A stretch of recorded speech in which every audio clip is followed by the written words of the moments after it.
Once upon a time. Once upon a time. Kritamanaha. Kritamanaha. Now Krishna, being still more grown up, Now Krishna, being still more grown up, was playing with other children of the same age. Te, Rama Adyaha, Balarama and others. Agopadharakaha, other boys born in the same neighborhood. Of the coward men. Krishna Mridam Bhakshitavan. O mother, Krishna has eaten earth. A complaint was lodged. Iti, thus, Matre, unto Mother Yashoda. Yavedayan, they submitted. Translation. One day, while Krishna was playing with his small playmates, including Balarama and other sons of the Gopas, all his friends came together and lodged a complaint to Mother Yashoda. Mother, they submitted, Krishna has eaten earth. So, you can repeat. One day while Krishna was playing with his small playmates, including Balarama and other sons of the Gopas, all his friends came together and lodged a complaint to Mother Yashoda. Mother, they submitted, Krishna has eaten earth. So, for fourth place, divine grace, A.C. Bkgoswami. Srila Prabhupada ki jai. Here's another of Krishna's transcendental activities invented to please the gopis. First, a complaint was lodged with Mother Yashoda about Krishna's stealing, but Mother Yashoda did not chastise him. Now, in an attempt to awaken Mother Yashoda's anger so that she would chastise Krishna, another complaint was invented, that Krishna had eaten earth. Actually, we'll read the next. These are all pretty much just a story, and then we'll explain a few things here. Text 33. Sagrihitva kari Krishnam upalabhya hitai shine Yashoda vaya sambranta Riksharaksham. Upon hearing this from Krishna's playmates, Mother Yashoda, who was always full of anxiety over Krishna's welfare, picked Krishna up with her hands to look into his mouth and chastise him. Her eyes fearful, she spoke to her son as follows. Text 34. Kosman vidam adhan tatvan bhavan bhakshitavan rama Vadanti tavakayete varaste prachodayam. Dear Krishna, why are you so restless that you have eaten dirt in a solitary place? This complaint has been lodged against you by all your playmates, including your elder brother Balaram. How is this? Purport. Mother Yashoda was agitated by Krishna's restless misbehavior. Her house was full of sweetmeats. Why then should a restless boy eat dirt in a solitary place? Krishna replied, My dear mother, they have plotted together and lodged a complaint against me so that you will punish me. My elder Balaram has joined them. Actually, I have not done this. Take my words as true. Do not be angry and chastise me. Text 35. Naham bhakshitavan humva sarve mitya vishamshana yada satcha girastari samaksham pashyame mukam. Lord Shri Krishna replied, My dear mother, I have never eaten dirt. All my friends complaining against me are liars. If you think they are being truthful, you can directly look into my mouth and examine Krishna presented himself as an innocent child to increase the transcendental ecstasy of maternal affection. As described in the Shastra, Tana Boyam Vidod Dear, Vatsalya Rasapojta. This means that sometimes a small child speaks lies. For example, he may have stolen something or eaten something and yet deny that he has done so. We ordinarily see this in the material world, but in relation to Krishna, it is different. Such activities are meant to endow the devotee with transcendental ecstasy. The Supreme Personality of Godhead was playing as a liar and accusing all the other devotees of being liars. As stated in Srimad Bhagavatam, the 10th canto, 12th chapter, 11th text. Krita punya punjaha. A devotee may attain such an ecstatic position after many, many births of devotional service. Persons who have amassed the results of a vast amount of pious activities can attain the stage of associating with Krishna and playing with him like ordinary playmates. One should not consider these transactions of transcendental service to be untruthful accusations. One should never accuse such devotees of being ordinary boys speaking lies, for they attain the stage of associating with Krishna by great austerities. Tapasa, brahmacharya, shamena cha, damena cha. That's interesting. It means austerity of being brahmachari. So it's controlling, controlling. Anyway, so we get on to Vidanda Shagamanjana Shlakaya Chakshuru Meditam Yena Tasmai Shigare Namaha. So previously Yashodamani was not angry with Krishna when he did all those rascally things like pitching babies and passing urine. Actually, it's described by the Acharyas that not only did Krishna pass urine and stool on people's floors inside their house, but he encouraged the animals to do it too. In other words, he brought the monkeys into the houses, and the monkeys passed stool on urine. Yuck! You know, Krishna's stool urine is kind of nice, but that's, you know. Anyway, so Yashodamani didn't get angry with Krishna for any of those things because he really wasn't in danger. But a mother is very much attentive to the child's welfare. And certainly eating dirt is not consistent with good health, usually. Not consistent. I remember when we were young, I mean, children have a habit of putting different things into their mouths. I mean, little babies. Is that true, Sean? No. Not at his age, but I mean, I remember. You have to be really careful what you put in front of children, isn't it? I remember with myself, I used to suck on money. Like a penny. You know, the copper taste and everything like that. One time I swallowed a penny. Hopefully it's not still in there. So it's not at all unusual for little children to be eating things like dirt or anything they get their hands on. Actually, sometimes with animals, if you find them eating dirt, it means they have some nutritional deficiency. Or even with children, it means they have a nutritional deficiency. But not the Krishna, he doesn't have a nutritional deficiency. So Yashodamani, she's in anxiety over his welfare. That's why she got angry. Not because he was doing all this trickery stuff before, but because she was concerned with his welfare.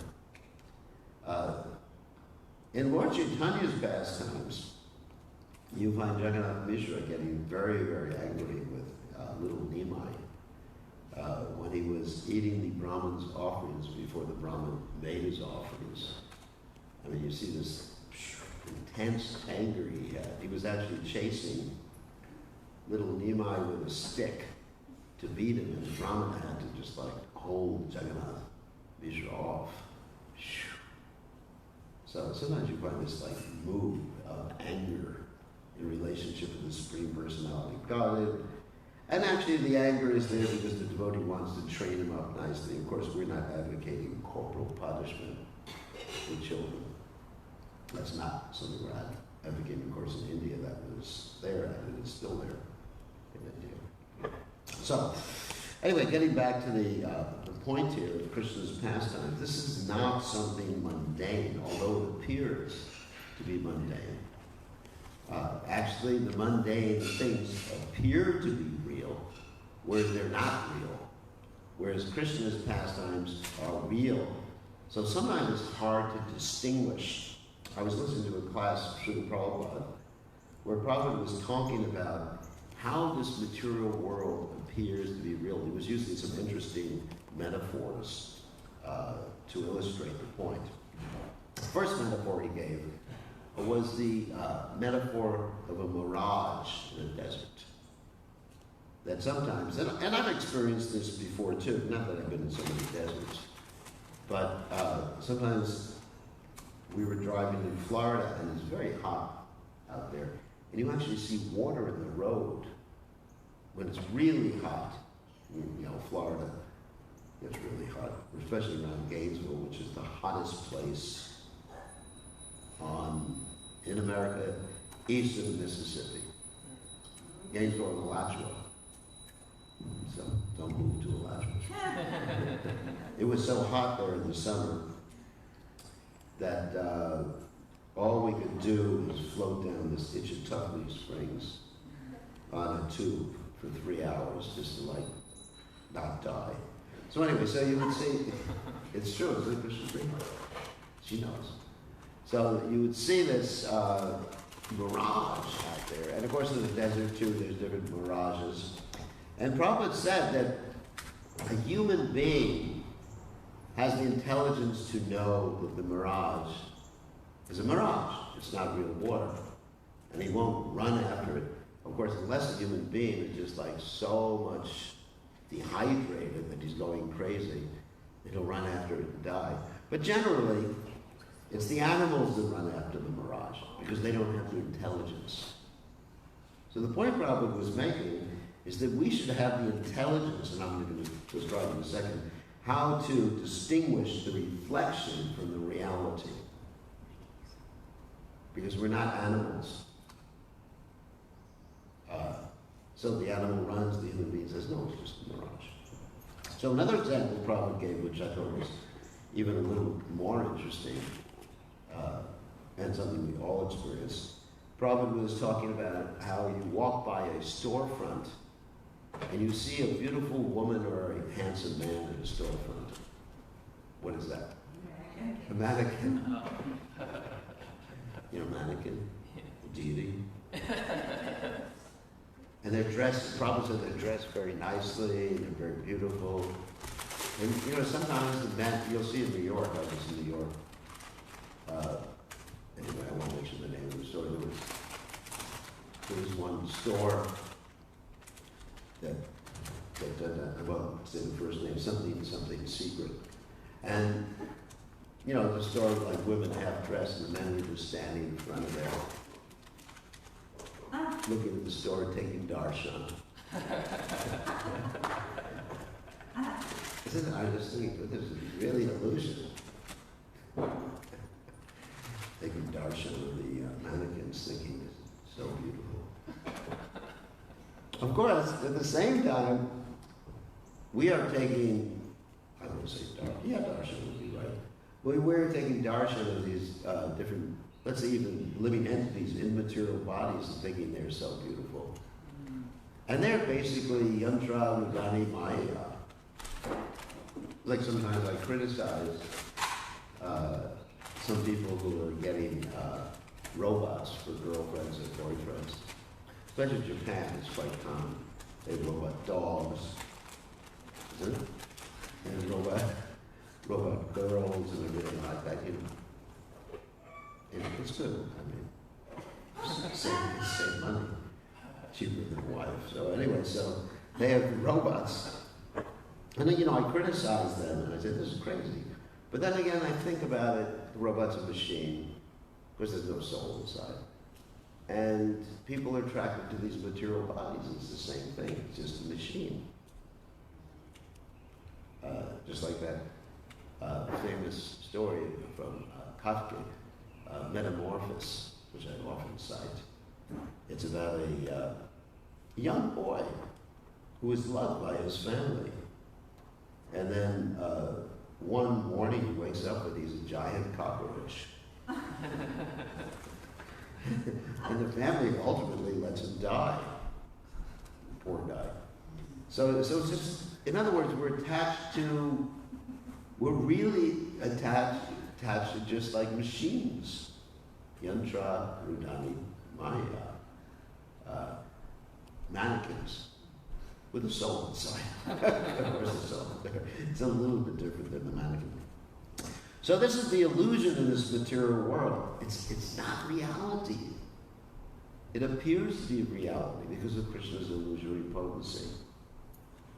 And so the question is, of course, the 15th chapter of the Bhagavad Gita deals with this to some degree extensively. How this material world is a reflection of the spiritual realm, like a reflection of a banyan tree on a river or a body of water.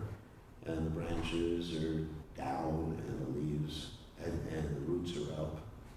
And no one can tell where it begins and no one can tell where it ends. It's like a banyan tree. Anyone who's seen a banyan tree knows that the branches are also roots, which is really interesting.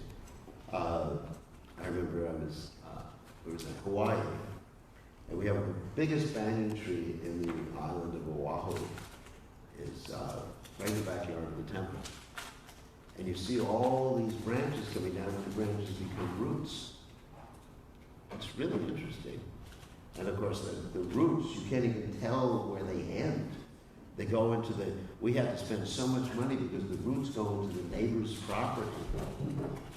Like probably hundreds of feet, they go underground into the neighbor's property, and then they come again and they become branches. So this is the material world, a quite appropriate example which the Prabhupada and the Vedic literature issues. So the question is, how do we get out of this place, this illusion? And of course, the first point I was making before I quote the verse from the Bhagavad Gita is that one has to have the intelligence like a human being in the desert that knows it's a mirage. It looks real, feels real, smells real.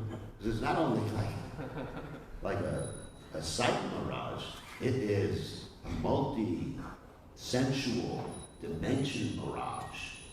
You smell it, you taste it, you see it, you touch it.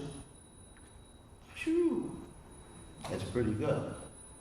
It's almost like that Matrix movie where you're plugged in like that. So by intelligence we should know it's just illusion. So let's say a man gets attracted to a lady. It's just, not that she's illusion. Sometimes the men would blame the lady for their own illusion. They'll say, "You're a Maya baby." But you're the one who's in Maya. Here, don't blame her. It's like getting angry at the mannequin. Because you're attracted. Can you imagine? You stupid mannequin, you stupid computer. Or my getting angry at a Tesla. It's the same thing, isn't it? So anyway, so we have to have the intelligence to know, to distinguish matter from spirit. So this is a very important part. This is called Buddhi Yoga. Yoga to connect with intelligence, to know this is matter and this is spirit. So my attraction to this mannequin, or my attraction to a man, or to a woman, or to a dog's body, because it pleases us, or to, it's obsequious. Obsequious means it tries to please us. We should just think this is illusion. I'm attracted to it, but it's illusion. So there's this two things going on in the brain, like a split personality, basically. I want it, but it's Maya. I want it, but it's Maya. And then you think, but what is my goal in life? Like we're talking about on Sunday, having a goal. What is your mission?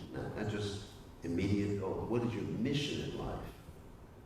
I want to be Krishna conscious. So based on that mission, then I accept and reject things. Even though I may want to chase after the illusion.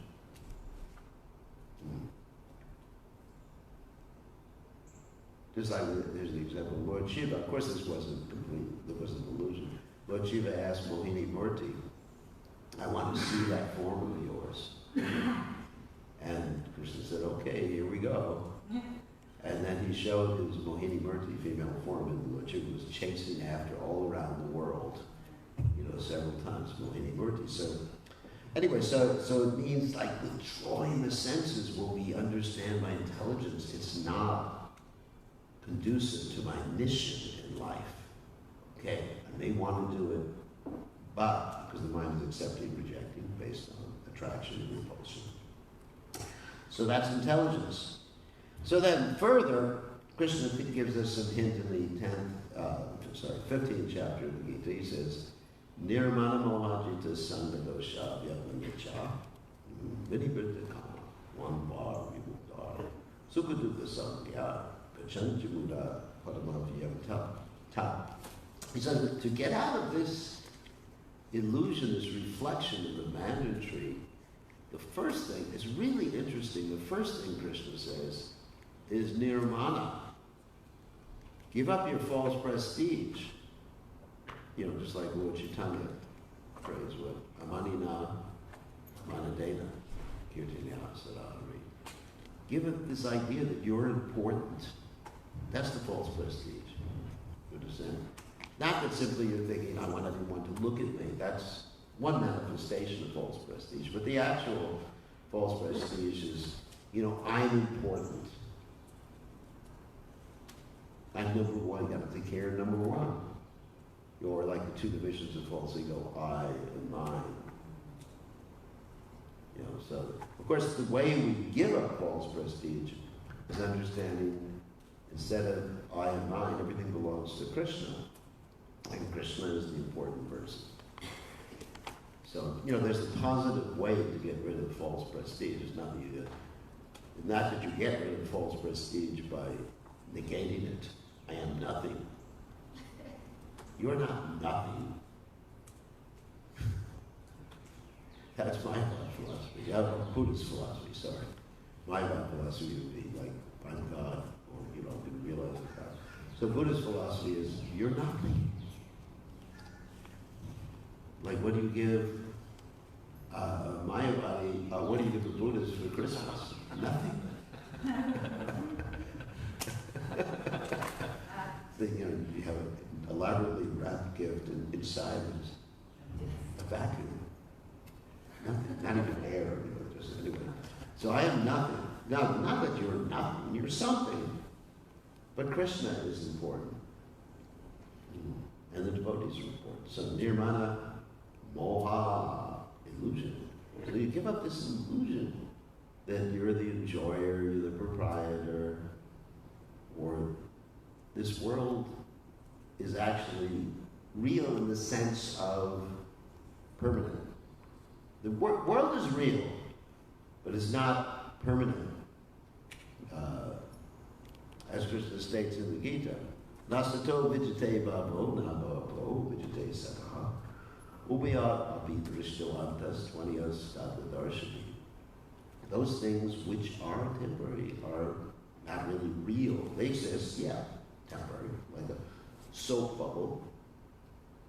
Soap bubble, you can say it's real, but in another sense, it's not real. It's real and unreal. Like that. Or, let's say you could say to someone, I'm going to show you something that's seen for the first time that no one will ever see again. And you peel the fruit, you have to eat the fruit. It's never seen again. Of course, you transform it. By your mercy, the fruit is transformed into something despicable and obnoxious. So anyway, so the reality. So you see, nirmana moha, Jitta Sangha Dosha. Then you have to give up. If you want to maintain that equanimity, that consciousness, you have to give up bad association. You know, that's like Prabhupada said sometimes, like devotees don't read newspapers. I mean, once in a while you read a newspaper, but the point is, it's like when I go visit my mother, she has all these piles of newspapers, that's all she reads. All day long, she brags, I don't watch TV. But she's reading newspapers all the time. So Jitta Sangha Dosha, so dosha, but dosha means bad association. So that means, you know, either people or knowledge or food cooked by people who are not Krishna conscious. That's also bad association. You know, Prabhupada also said, you see by the rules or the injunctions Prabhupada gave us that, you know, don't eat food cooked by non-devotees. That's Sangha Dosha. That's bad association. Jitta Sangha Dosha. Vyatmana Nitya. But understand the eternal. Vinivrita Kama. Give up this Vinivrita Kama, give up this lust. And Dvandva Vimukta. Sukhadukkha Sangha. Then you should be free of this whole concept of duality. Krishna also mentions this in the Gita in many cases. In other words, tolerate the different dualities. Just like we were talking to someone yesterday who was complaining about how managing an ISKCON is full of anxiety. It's like having 25 children. So anyway, so one has to tolerate. Tam Satiksha Shabarata.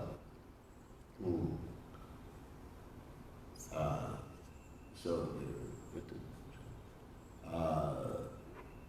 Nirmana Mohajita Sangha Dosha Vyatmanicha Vinipatakam Dvandvari Mukta Sukhadukkha Sangha, known as happiness and distress. Gachancha Muda Paramavyam Tat. In this way, someone who is attained these particular understandings or qualities, Gachancha Muda Paramavyam Tat, that person can actually go back to the spiritual world. Paramavyam Tat. Can understand reality. So this is how we can see through the matrix, or see, sorry, I always use that example, see through the illusion of this material world. And at the same time, we understand that what's going on in Krishna's pastimes is not illusory. It's real. Why is it real? It's eternal. Like Krishna stealing the butter, Krishna supposedly eating dirt. Some of the acharyas say Krishna ate dirt. Some of the other ones say maybe he didn't, or maybe he didn't eat dirt. But in any cases, they're accusing him of eating dirt. So this is happening right now. This is eternal pastime. That's why we say it's real. Nityam Lila. It's happening in some planet, somewhere, in some material universe. This particular pastime is happening. And also, when you read about these pastimes, they're actually happening in your heart if you actually absorb them and read them properly. It's not that it's just some statement about something that had happened, you know, several years ago. Just like the other day I was reading about World War II. Because it happened to be D-Day. You know D-Day? Means, anyway. So I was reading about D-Day, you know, where Normandy, you know, the beach and everything like that. But it's gone. And all these veterans, and you know, we respect them. They did quite a lot to, you know, to keep this world safe. I'm not disrespecting them. But the last veterans are going to be gone soon. Some of them are jumping out of airplanes for the last time. You know, 95-year-old man jumping out of an airplane just to relive his experience of jumping out of the airplane so many years ago. But after that, it's all forgotten. You know, 200 years from now, it'll be in some history book somewhere, or of course they won't have books 200 years from now. It'll be in some computer, whatever, 200 years from now, the information. And then 500, 1,000 years, it'll be like, you know, when we hear about Genghis Khan or Mahabharata Wars. Because the Mahabharata War and Krishna's pastimes are eternal too. So, anyway, so we're interested in things that are eternal, real. And we can also enter into these pastimes. As Prabhupada says here, Krita Punya, Punya. That means, shoo. Having achieved pious activities after many births. Prabhupada actually did. It doesn't say many births here, but Punya, Punya. Very pious. A devotee may attain such an ecstatic position after many, many births of devotional service. Of course, that may be a little discouraging for us, as I mentioned on Sunday. Many, many births, and I want to get out of here right away. But by Lord Chaitanya's mercy, you could do it in one birth if you remain fixed in your practices of Krishna consciousness. And also, it's not a bad idea to serve Krishna for many, many births. It's kind of nice. Actually, Prabhupada even made this statement, I have no hope for direct devotional service, the coming sojourns, you know, I forget the exact wording. So we should have this consciousness that we're happy serving Krishna in any capacity, whether we go back to Godhead after this lifetime or we stay in the material world to serve Krishna. So in any case, right now, you can enter into Krishna's pastimes and you hear Prabhupada's words. You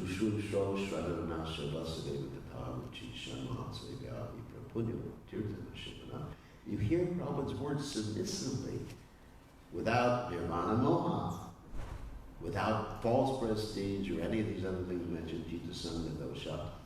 You hear, you can be there in Krishna's pastimes. You don't have to wait till you go back to the spiritual. That's the potency of Srila Prabhupada. Not simply some description for something that you may experience in the future, but you can experience it right now. If you hear with the proper attention and devotion. So, any questions or comments?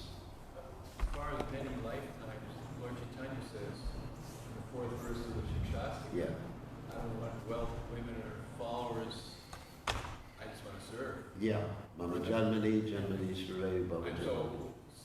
so for us to do that in the line of Lord Chaitanya, that is really going back to Godhead.